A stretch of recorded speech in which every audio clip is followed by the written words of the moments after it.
Bienvenidos a una nueva edición del programa Perfiles de la Justicia. El derecho a una pensión alimenticia de niños, niñas, adolescentes y adultos mayores es garantizado a través de un proceso judicial por alimentos que se interpone en el Poder Judicial. Pero ¿sabían que para interponer una demanda de alimentos no se necesita la asistencia de un abogado y que este proceso se tramita de manera gratuita? Para que nos explique más sobre esta materia, hoy en esta edición nos acompaña el juez del primer juzgado de paz letrado de Sullana, el doctor Jesús Martín Nole Lupu. Doctor, bienvenido a Perfiles de la Justicia. Muchas gracias por la invitación, dispuesto a absolver todas tus dudas y de esta forma que la población conozca más sobre el proceso judicial de alimentos. Doctor, ¿por qué interponer una demanda de alimentos? ¿Qué derecho se garantiza con ello? Bueno, se interpone una demanda de alimentos cuando un obligado por la ley a cumplir con los alimentos a otra persona incumple con esta obligación. Es decir, deja de proveer, de sostener a la persona a quien por ley él está obligado a sostener. El derecho de alimentos implica, aunque el nombre puede confundir y pensarse que solamente garantiza el ámbito alimentario, esto no es así. El derecho de alimentos garantiza también el vestido, la educación, la recreación, la instrucción. Es decir, es una serie de ámbitos que se deben cubrir con la pensión de alimentos. ¿Cuáles son los requisitos, doctor, para presentar una demanda y aproximadamente cuánto tiempo demora un juicio por alimentos? Bueno, cada vez se expiden normas que facilitan más la presentación de una demanda de alimentos. No se necesita firma de abogado, no se paga ningún arancel judicial. La demanda la puede interponer, la persona que interpone la demanda puede interponerla en el lugar donde vive ella o también donde vive el demandado. Como ejemplo, pongamos que la demandante vive acá en Sullana y el demandado vive en Cusco, Arequipa, ella puede elegir si interpone la demanda acá o allá. Eso es como un beneficio para ella, para darle la facilidad para interponer la demanda. Después, el trámite con la nueva directiva del proceso simplificado virtual de alimentos es más rápido, es más célere. Todas estas normas se expiden para que el trámite sea más rápido. Entonces, el promedio, tú me dices el promedio, ahora ya con las nuevas normas aproximadamente pueden ser máximo entre 3 a 4 meses en que se expide la sentencia de primera instancia, ojo, porque si se interpone un recurso de apelación, el expediente se debe elevar a una segunda instancia. Y en esa segunda instancia, el juez superior debe remitir el expediente al fiscal para que emita un dictamen, tiene que señalar una vista de la causa. Entonces, ahí sí puede prolongarse un tiempo más, pero con la nueva norma debe estar más o menos en un promedio entre 3 a 4 meses y expidiéndose sentencia en primera instancia, repito. Doctor, y debido a la pandemia, desde hace 2 años el Poder Judicial aprobó el proceso simplificado y virtual de pensiones de alimentos. ¿En qué consiste y cuáles son los pasos a seguir? Bueno, en el proceso simplificado virtual de alimentos se han introducido unos cambios importantes. Antes de esa norma, por ejemplo, recién se señalaba audiencia cuando se determinaba la situación procesal del demandado. Digamos, se le notificaba y una vez de que él contestaba o se le declaraba rebelde, recién se señalaba fecha de audiencia. Con la nueva directiva, ahora nosotros desde el auto admisorio ya señalamos una fecha de audiencia, que la norma señala que debería ser 10 días hábiles, pero ello sí es materialmente imposible por la distancia que puede vivir el demandado y también por la agenda de audiencias que tiene cada juzgado. Digamos que se puede estimar que puede ser en un mes la audiencia única. También se ha cambiado en el sentido de que ya no se necesita firma de abogado, que ya estaba antes también. Se pueden iniciar medios de prueba desde el admisorio, la asignación anticipada que siempre nosotros fijamos desde el inicio de la demanda. Entonces, hay una serie de cambios que hacen que se garantice de una mejor forma el derecho de alimentos de los menores. Doctor, ¿qué pasa con el no pago de las pensiones alimenticias? ¿Cuál es el procedimiento que se sigue la parte demandante para hacer valer su derecho?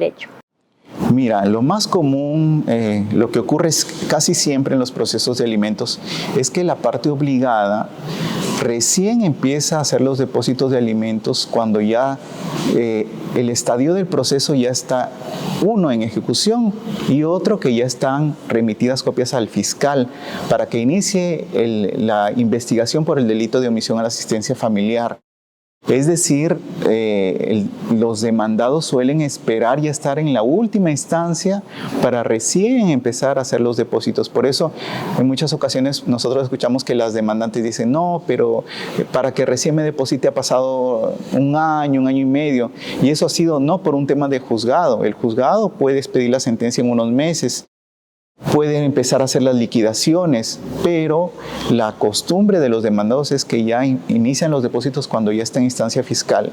Cuando hay un incumplimiento, la demandante debe realizar o pedir una liquidación de devengados de alimentos, que es, digámoslo para ponerlo en términos sencillos, como cuando el banco te notifica un estado de tu deuda.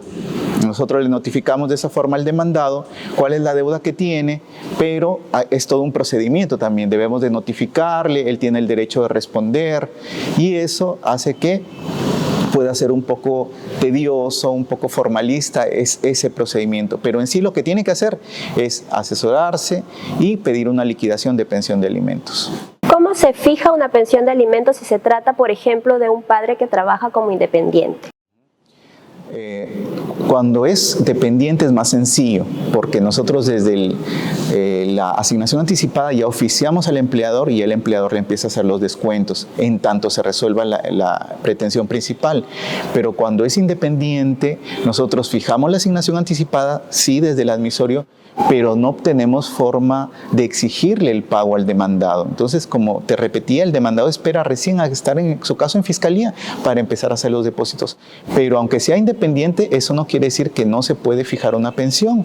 Como práctica judicial, por jurisprudencia, nosotros lo que hacemos es tomar como referencia el sueldo mínimo vital.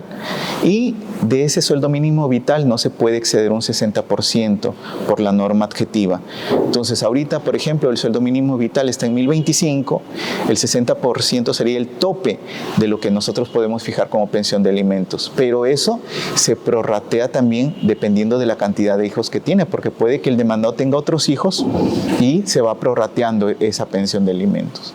¿Y qué sucede, doctor, cuando un hijo que viene recibiendo la pensión de alimentos cumple la mayoría de edad de 18 años? ¿Es cierto que deja de recibirla, de percibir esa pensión?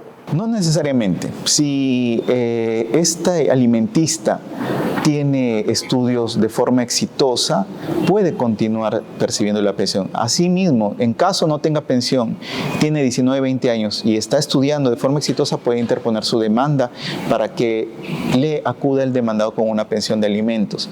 ¿Qué quiere decir de forma exitosa? Antes en jurisprudencia se decía que tenía que tener un promedio importante, un promedio alto, digamos 14, 15, pero después ya en jurisprudencia ya se ha establecido que tiene que solamente estar aprobado, es decir, tener 11 de nota, pero seguir de forma, digamos, regular estudios.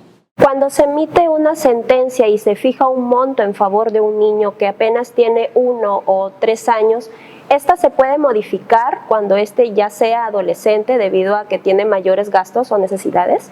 Claro, una de las características de la pensión de alimentos es que esta puede, con el paso del tiempo, incrementarse o variar de acuerdo a cómo varían las necesidades del alimentista y la capacidad económica de la parte demandada. Puede, por ejemplo, que el alimentista de repente, no sé, tiene una enfermedad grave o adquiere una enfermedad grave y está en una situación muy delicada, la demandante puede pedir un incremento de la pensión porque los gastos del menor evidentemente se van a incrementar. Lo mismo sucede con la parte demandada. Digamos que el demandado antes tenía un buen trabajo, digamos, donde era dependiente, recibía una remuneración alta. Deja de trabajar y empieza a ganar menos, también puede pedir la reducción. Lo característico de la pensión de alimentos es que puede ir variando, incluso luego se puede pedir una exoneración si el menor ya adquiere la mayoría de edad, el alimentista, y ya no tiene necesidad, ya deja de estudiar, digamos, no estudia, no tiene ninguna necesidad. Se puede pedir la exoneración y así, se puede ir variando la pensión. Se dice, doctor, que en un proceso de alimentos el juez debe tener como prioridad el interés superior del niño. ¿Qué significa eso, doctor? El interés superior del niño significa que en toda medida que nosotros tomemos, debemos de tomar la que favorezca mejor al menor, la que le convenga a la satisfacción de sus derechos. Por ejemplo, te pongo un ejemplo. Hoy día en la mañana teníamos una audiencia, ¿ya? Y la cédula de notificación del demandado había sido devuelta por el notificador, indicando que no había llegado a la dirección, que no había podido dar con la dirección. Pero antes de la audiencia se conectan los dos, la demandante y el demandado, con sus abogados, y me dicen: doctor, no me han notificado, me dice el demandado, pero yo quiero llegar a una conciliación. Y le digo: ya, perfecto, si tienen una conciliación, a pesar que usted no esté notificado, podemos hacer el acta, podemos hacer la conciliación. Si yo hubiera pensado como un juez formalista, con el chip de que no es un proceso de alimentos, digamos, yo le hubiera dicho: no, ¿sabes qué? No está notificado, vamos a reprogramar la audiencia. Pero en este caso, la medida que le favorecía más al menor era llevar a cabo la audiencia, aprobar la conciliación, y ya se podía iniciar con esa ejecución de ese proceso de alimentos. Eso es el interés superior del niño, tomar la medida que favorezca mejor al menor. Ahora díganos, la actual gestión a cargo del presidente Jaime Antonio Lora Peralta viene impulsando el programa de justicia itinerante. ¿Usted ha participado en estas jornadas? ¿Cuál es la importancia de un juzgado itinerante en estos procesos de alimentos? Sí, he tenido la oportunidad de ir a las jornadas de justicia itinerante y son muy importantes porque la población que vive alejada de la ciudad en estas localidades se siente que el Estado está llegando allá, siente que el juzgado está llegando allá. Nosotros hacemos 2 visitas. En la primera visita calificamos y admitimos la demanda, y en la segunda visita, que es en promedio un mes, ya llegamos y hacemos la audiencia en la misma localidad, citadas las partes obviamente, y si no hay ningún medio de prueba pendiente, ya ese mismo día resolvemos los procesos. Entonces, esa población siente que se está garantizando sus derechos. Ellos, por ejemplo, tuvimos conversación con una persona que había estado en una audiencia de estas de alimentos y nos dijo que ellos pensaban en un primer término que nosotros cobrábamos por el tema del proceso, pero ella se quedó sorprendida porque lo hicimos en una visita, en la segunda visita ya resolvimos su caso y ya empezó a recibir la pensión de alimentos. ¿Cuál es el objetivo trazado como juzgado de paz letrado en este segundo semestre del año que culmina en diciembre? Bueno, hemos tratado de hacer varios cambios para bien en el juzgado. Hemos hecho una depuración importante de expedientes que estaban sin impulso. Hemos reducido significativamente la carga de escritos. Estamos cumpliendo con la meta de producción.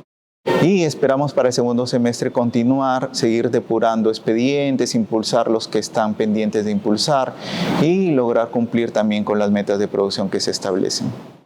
¿Qué opina, doctor, de la implementación del expediente judicial electrónico en los juzgados de paz letrado de la Corte de Sullana? Bueno, va a ser muy importante porque yo tengo entendido que en los juzgados donde ya se está realizando el expediente judicial electrónico, los procesos se están resolviendo de forma más rápida. Entonces, todo lo que sea en beneficio de los litigantes, de las personas, nosotros estamos dispuestos a apoyar y a capacitarnos para que se dé de la mejor forma el expediente judicial electrónico en los juzgados de paz letrado. Doctor, le agradecemos su presencia en nuestro programa el día de hoy en Perfiles de la Justicia. Por favor, brinde sus palabras finales. Nada, reafirmar nuestro compromiso con la ciudadanía para seguir mejorando la administración de justicia. Estamos dando nuestro mejor esfuerzo para que los procesos sean más céleres y se puedan garantizar los derechos de los ciudadanos. Bien, esa ha sido la entrevista con el doctor Jesús Martín Noble Lupú, quien nos ha explicado sobre los procesos de alimentos. A continuación presentaremos un informe especial sobre la implementación del expediente judicial electrónico en la Corte Superior de Justicia de Sullana. El expediente electrónico representa una reducción casi automáticamente, con su sola presencia, el 40% de tiempo. Celeridad y transparencia ha significado la implementación del expediente judicial electrónico EJE en los procesos de la oralidad civil y los de violencia contra la mujer y los integrantes del grupo familiar, en concordancia con las políticas de modernización del servicio de impartición de justicia que promueve la presidenta del Poder Judicial, Elvia Barrios Alvarado.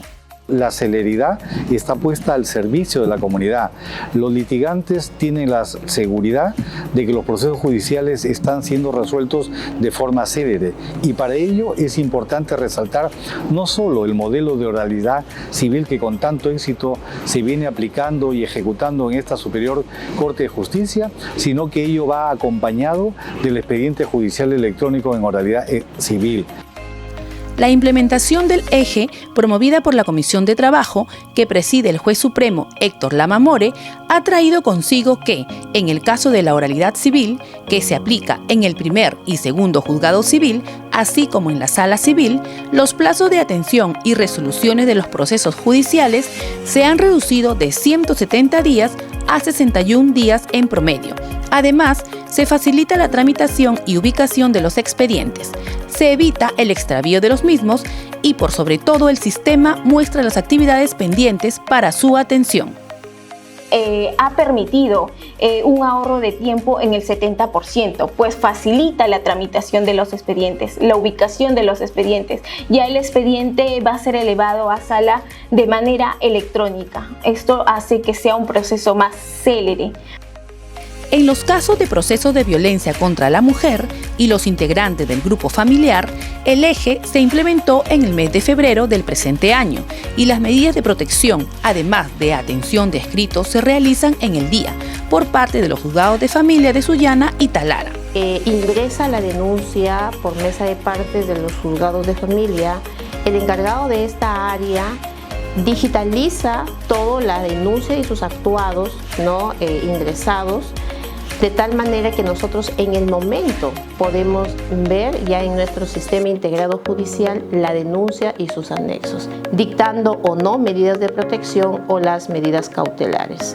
La presidencia de la Corte Superior de Justicia de Sullana, con el fin de reforzar los conocimientos de los operadores jurídicos, realiza de manera constante conferencias sobre el uso de esta herramienta tecnológica que promueve la transparencia de los procesos judiciales, al tener acceso las partes de manera inmediata y en línea de las resoluciones expedidas por los órganos jurisdiccionales. El expediente judicial electrónico ha permitido, entre sus bondades, el que los litigantes y nosotros, incluso el personal jurisdiccional y los operadores de justicia, podamos realizar nuestra labor desde el ambiente en el que nos encontremos.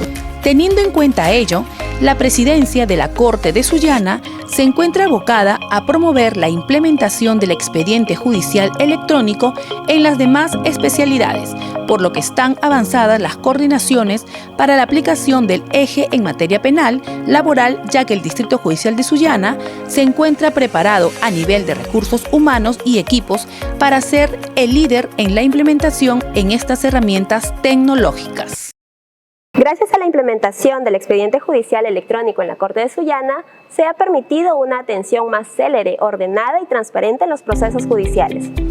Bueno, llegamos al final de esta edición. Gracias por acompañarnos y recuerden que pueden seguirnos a través de nuestras redes sociales de Facebook y YouTube. Conmigo será hasta una próxima oportunidad. Hasta pronto.